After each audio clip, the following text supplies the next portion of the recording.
Hello friend, नमस्कार। आपका ज़रिए सॉल्व पेपर में स्वागत करते हैं। दोस्तों, आपको आज संप्रभुता के प्रकार और संप्रभुता के विभिन्न सिद्धांत के बारे में बताया जाएगा।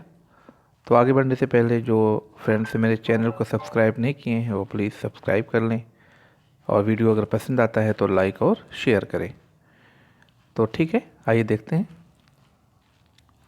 जैसा कि प्रकार में संप्रभुता के 4 प्रकार होते हैं। इसमें नंबर 1 विधानता तथा तथ्यता संप्रभुता, नंबर 2 नाम मात्र तथा वास्तविक संप्रभुता, और नंबर 3 वैधानिक तथा राजनीतिक संप्रभुता, और लास्ट है 4 लोकप्रिय संप्रभुता। तो हम अलग अलग इसको डिफरेंस बताएंगे, दोनों में क्या अंतर है, दोनों को डिफाइन किया गया है।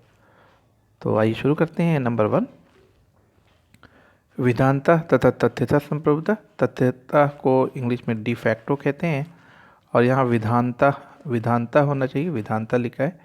ये लीगल वे में इसका लिया जाता है, लीगलिटी में, यानी कि जब कोई सरकार या कोई शासक पब्लिक की सहमति से अपॉइंट या इलेक्ट होता है तो उसको विधानता कहते हैं। और अगर वो ज़बरदस्ती यानी कि फोर्सली बलपूर्वक कोई सत्ता पर काबिज होता है, सत्ता को अपने हाथ में लेता है, तो उसको तथ्यता या डी फैक्टो सॉवरेंटी कहा जाता है। तो आइए देखते हैं कि इसमें क्या डिफरेंस है। जब कोई राज्य के सर्वोच्च पद पर राज्य के स्थापित कानूनों या प्रथाओं के द्वारा आसीन होता है, उसके अनुसार आसीन होता है, पद ग्रहण करता है, तो उसे हम कहेंगे विधानता संप्रभुता। ठीक है, यानी कि लीगल वे में, वैधानिक तरीके से अगर कोई सत्ता पाता है, सत्ता पर आसीन होता है, तो उसे हम विधानता संप्रभुता कहेंगे। और ऐसे संप्रभु के पास आदेश देने तथा संबद्ध लोगों से उनके आज्ञा पालन की प्राप्ति करने का वैध अधिकार होता है, यानी कि उनको अपनी बात मनवाने का वैध अधिकार होता है, क्योंकि वो लोगों की सहमति से सत्ता पर काबिज होते हैं, तो इसलिए वो अपनी आज्ञा का पालन करा सकते हैं। ठीक है, नेक्स्ट है तथ्यता डी फैक्टो। यहाँ पर टाइपिंग में मिस्टेक है कि ये तथ्यता संप्रभु को डी फैक्टो सॉवरेंटी कहा जाता है, और ये राज्य के सर्वोच्च पद पर असंवैधानिक ढंग से आसीन होता है और तत्पश्चात अपनी इच्छा को लागू करने के लिए बल प्रयोग करता है। क्योंकि लोग अपनी सहमति से उसकी आज्ञा का पालन नहीं करते, शासक के या सरकार की आज्ञा का पालन नहीं करते, तो ये बल का प्रयोग करते हैं, क्योंकि ये असंवैधानिक ढंग से आसीन होते हैं। क्लियर। विधानता संप्रभुता, तथ्यता संप्रभुता एक साथ नहीं रह सकते। बहुत इंपॉर्टेंट बात है कि सही और गलत एक साथ नहीं रह सकते। तो जॉन ऑस्टिन ने संप्रभुता के इस वर्गीकरण को नहीं माना है, स्वीकार नहीं किया है। ठीक है, क्वेश्चन आता है कि किसने जो है संप्रभुता के विधानता और तथ्यता प्रकार को स्वीकार नहीं किया है, तो आंसर आप लगा सकते हैं ऑस्टिन। ठीक। दूसरा प्रकार है इसका नाम मात्र की संप्रभुता तथा वास्तविक संप्रभुता। तो एक रियल सॉवरेंटी और नॉमिनल सॉवरेंटी, दोनों में डिफरेंस है। नाम मात्र से ही आपको स्पष्ट हो जाता है कि इसकी मीनिंग है नाम मात्र की, कि वह संप्रभुता जो सिर्फ नाम मात्र की होती है, नाम मात्र की अपनी शक्तियों का प्रयोग करती है। इसमें ब्रिटिश जो महारानी क्राउन होते हैं वो आते हैं, और भारतीय राष्ट्रपति आते हैं। जैसा कि आप सब लोग जानते हैं कि भारतीय राष्ट्रपति का भारत में पावर बहुत कम होता है, शक्ति का अधिकार या शक्ति पर उनका जो एक अधिकार है बहुत कम है। सरकार की शक्तियों का प्रयोग राष्ट्रपति बहुत कम करते हैं और प्रधानमंत्री बहुत अधिक करते हैं। तो यहाँ आप राष्ट्रपति को नाम मात्र की कार्यपालिका या नाम मात्र की संप्रभु में वर्गीकृत कर सकते हैं। और दूसरा है वास्तविक संप्रभुता। जो वास्तविक संप्रभुता होती है वो सॉरी हमारे देश की जो मंत्रिपरिषद होती है, जो काउंसिल ऑफ मिनिस्टर्स होते हैं और जो प्राइम मिनिस्टर होते हैं, वास्तव में वो प्रयोग करते हैं। और अमेरिका के जो राष्ट्रपति होते हैं उनका जो पावर होता है, उनकी जो शक्ति होती है, वो वास्तविक संप्रभुता का प्रयोग करते हैं या वास्तविक कार्यपालिका कहते हैं। तो इस तरीके से आप दोनों में डिफरेंस कर सकते हैं। नेक्स्ट है वैधानिक और राजनीतिक संप्रभुता। तो वैधानिक संप्रभुता वह होती है जिसे कानून निर्मित करने और उसे लागू करने की सर्वोच्च शक्ति प्राप्त होती है। ऐसे संप्रभु द्वारा निर्मित कानून सभी संबद्ध लोगों पर अनिवार्यतः लागू होता है और वही सत्ता कानून को परिवर्तित या निरस्त कर सकती है। तो सबसे इम्पोर्टेंट, सबसे पावरफुल ब्रिटिश की संसद होती है और उसको वैधानिक संप्रभुता का सर्वोत्तम उदाहरण आप मान सकते हैं। नेक्स्ट है राजनीतिक संप्रभुता। किसी भी देश के मतदाताओं में निहित होती है। राजनीतिक संप्रभुता मतदाताओं में निहित होती है। मतदाता विधायिका के सदस्यों को चुनते हैं और उन्हें बदलते भी हैं। इसलिए कहा जाता है कि वैधानिक संप्रभुता के पीछे राजनीतिक संप्रभुता निवास करती है। तो याद रहे कि जो वैधानिक संप्रभुता के पीछे राजनीतिक संप्रभुता निवास करती है, यानी राजनीतिक संप्रभुता मतलब पब्लिक की जो या मतदाता की जो संप्रभुता है वो निवास करती है। ये चीज़ ध्यान में रखना चाहिए। ठीक, तो डायसी ने इसी परिप्रेक्ष्य में कहा है, डायसी का कथन भी आता है कि डायसी ने संप्रभुता के बारे में क्या बताया है। तो डायसी के अनुसार विधिवेत्ता जिस प्रभुसत्ता को मान्यता देते हैं उसके पीछे एक दूसरा प्रभुसत्ताधारी रहता है जिसके सामने वैधानिक संप्रभुता को झुकना पड़ता है। तो इनका मानना है डायसी का कि जो राजनीतिक प्रभुसत्ता होती है तो उसके सामने सबको झुकना पड़ता है। ठीक, गिलक्राइस्ट के अनुसार भी यही है कि राजनीतिक संप्रभुता किसी राज्य में उन प्रभावों का समग्र योग है जो कानून के पीछे होते हैं। ठीक है, नेक्स्ट है गेटल। गेटल ने भी इसी सेंस में कहा है कि वैधानिक संप्रभु के पीछे राजनीतिक संप्रभुता को खोजने का प्रयास संप्रभुता की संपूर्ण धारणा के मूल्य को ही नष्ट कर देता है। इसका मतलब यह है कि राजनीतिक संप्रभुता सबसे इम्पोर्टेंट होती है, यानी जो मतदाता होते हैं, जो वोटर होते हैं, जो वहाँ के सिटीज़न होते हैं, तो उनकी संप्रभुता सबसे इम्पोर्टेंट होती है क्योंकि वो वैधानिक संप्रभुता को ही बनाते हैं। क्लियर, एक तरीके से MP MLAs इस सब का इसको इलेक्ट करते हैं। नेक्स्ट है लोकप्रिय संप्रभुता। लोकप्रिय संप्रभुता किसी भी देश के समस्त नागरिकों में निहित होती है। रूसो को लोकप्रिय संप्रभुता का जनक माना जाता है, जैसा कि मैंने आपको बताया भी है। लॉक ने संप्रभुता शब्द का प्रयोग नहीं किया है। लॉक ने संप्रभुता शब्द का प्रयोग नहीं किया है। नेक्स्ट आता है संप्रभुता के सिद्धांत। तो संप्रभुता के दो इम्पोर्टेंट सिद्धांत हैं। एक को एकलवादी संप्रभुता कहते हैं, दूसरे को बहुलवादी संप्रभुता कहते हैं। क्लियर, ये चीज़ आना चाहिए। अब हम देखते हैं एकलवादी संप्रभुता क्या है। एकलवादियों के अनुसार संप्रभुता असीम और अविभाज्य होती है। इस सिद्धांत के अनुसार कानून संप्रभु का आदेश होता है। याद रखिए कि इस सिद्धांत के अनुसार कानून संप्रभु का आदेश होता है और इसके जो मुख्य प्रवर्तक है वो बोंदा हैं, हॉब्स हैं, बेंथम हैं, जॉन ऑस्टिन है। ठीक है, यानी कि जो शासक कहता है वही सब कुछ है, इसको आपको मानना चाहिए। इस सिद्धांत के मुख्य प्रवर्तक मैंने बताया ही। हॉब्स ने संप्रभुता की धारणा को वैधता प्रदान की। हॉब्स ने एकलवादी संप्रभुता की जो धारणा है उसको लीगल कहा, क्योंकि हॉब्स के अनुसार संप्रभुता लोगों की इच्छा का परिणाम है ना। संप्रभुता सर्वोच्च इस कारण से है क्योंकि यह समाज में शांति व्यवस्था और सुरक्षा स्थापित करती है। ये चीज़ आपको जानना चाहिए।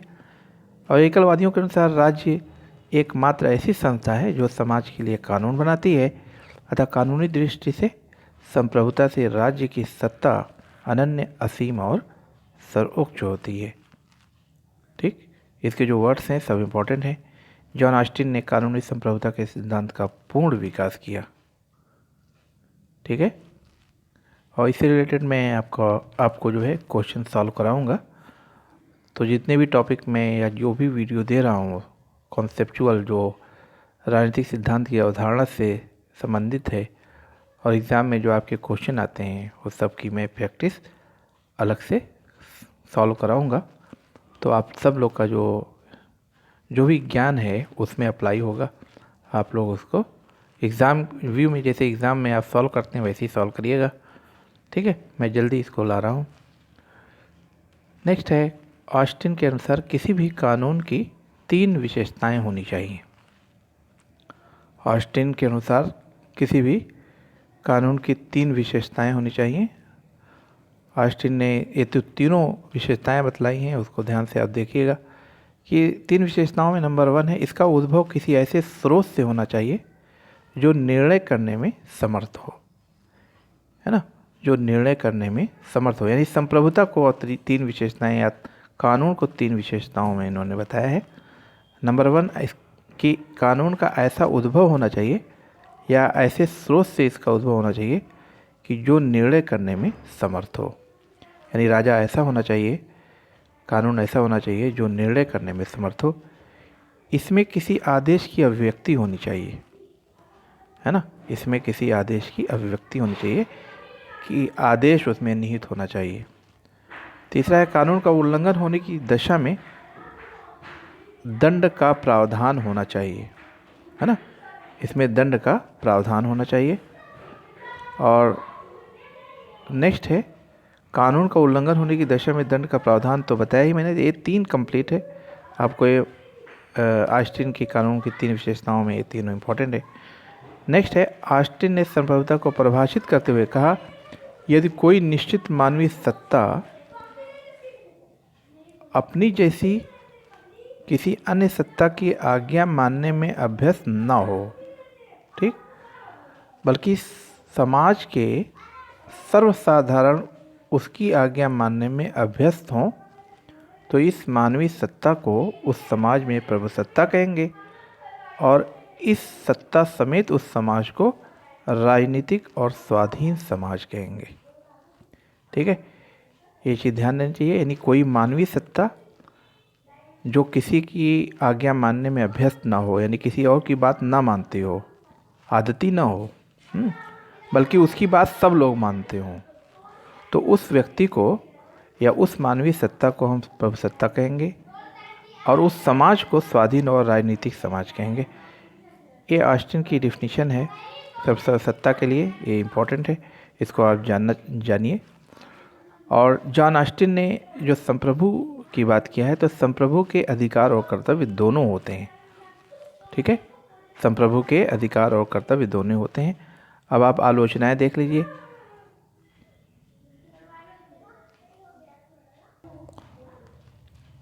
इसकी आलोचनाएं की जाती हैं कि एकलवादियों का प्रभुसत्ताधारी सर्वोच्च होता है या निरंकुशवाद को जन्म दे सकता है ना, या प्रभुसत्ताधारी सर्वोच्च होता है और निरंकुशवाद को जन्म देता है। एकलवादियों के अनुसार एकलवादियों तथा विशेष रूप से जॉन ऑस्टिन का जो प्रभुसत्ता का विचार है, ये पूर्ण रूप से कानूनी है, लेकिन ये सामाजिक परंपराओं और प्रथाओं के महत्व की उपेक्षा करता है। ये इम्पोर्टेंट बात है कि जो ऑस्टिन का प्रभुसत्ता का जो सिद्धांत है, जो विचार है, वह कानूनी है, पूरी तरीके से लीगल है। और यहाँ पर जो ऑस्टिन ने सामाजिक परंपराओं प्रथाओं की कोई बात नहीं किया है ना। तो ऐसा भी नहीं है कि सब कुछ लीगल होता है, कानूनी ही होता है, बल्कि जो सामाजिक परंपराएं हैं, जो प्रथाएं हैं, जो रिवाज हैं, जो रस्म रिवाज हैं, है ना, जो संस्कृति है, जो सभ्यताएं हैं, वो सारी चीज़ों का इम्पोर्टेंट है। ऐसा नहीं है कि सब कुछ कानूनी हिसाब से ही बताया जा सकता है।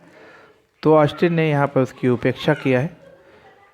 नेक्स्ट है, विभिन्न समाजशास्त्रियों का मत है कि लोग अपनी सुस्थापित परंपराओं का उसी प्रकार पालन करते हैं जैसे राज्य के कानून का पालन करते हैं, है ना। जो धार्मिक परंपराएं हैं, जो प्रथाएं हैं, उस लोग उसको और ज़्यादा इम्पोर्टेंस देते हैं। आप सब लोग जानते हैं कि हमारा सभी लोग का जो धर्म है ना, जो परंपराएं हैं, उस पर सभी लोग बधे होते हैं।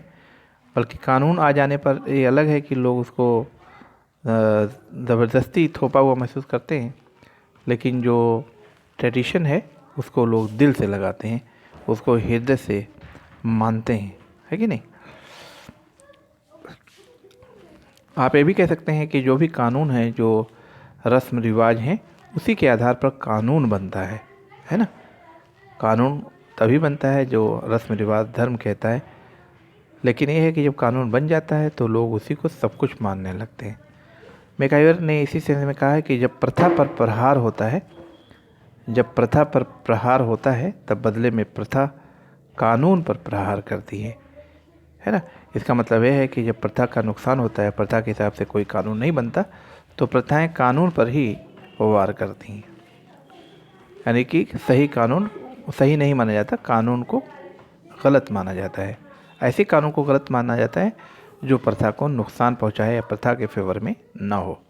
ऑस्टिन की व्याख्या केवल वैधानिक सत्ता के पक्ष को समाहित करती है, राजनीतिक लोक संप्रभुता के पक्ष को नहीं परिभाषित करती है। तो आप कह सकते हैं कि जो ऑस्टिन की व्याख्या है वह केवल लीगल वे में ही बातें करती है, राजनीतिक और जो लोक संप्रभुता है उसके पक्ष में नहीं फेवर। ठीक है, तो इसको इम्पोर्टेंट है, आप ध्यान से इसको समझिएगा। ऑस्टिन के सिद्धांत की बहुलवादियों और अंतर्राष्ट्रीयवादियों ने भी आलोचना की है। तो ये तो रही आलोचनाएं और उसकी विशेषताएं। और नेक्स्ट वीडियो में हम आपको बहुलवादियों के बारे में बताएंगे कि बहुलवाद क्या होता है। संप्रभुता का नेक्स्ट सिद्धांत बहुलवाद इम्पोर्टेंट है। तो वीडियो लॉन्ग ना हो इसलिए मैं अपने वीडियो को यहीं पर समाप्त करता हूं। अगर मेरा चैनल आप लोग सब्सक्राइब नहीं किए हैं प्लीज़ सब्सक्राइब करें और मेरे वीडियो को लाइक और शेयर करें। आपका मेरा वीडियो लास्ट तक देखने के लिए बहुत बहुत शुक्रिया, धन्यवाद।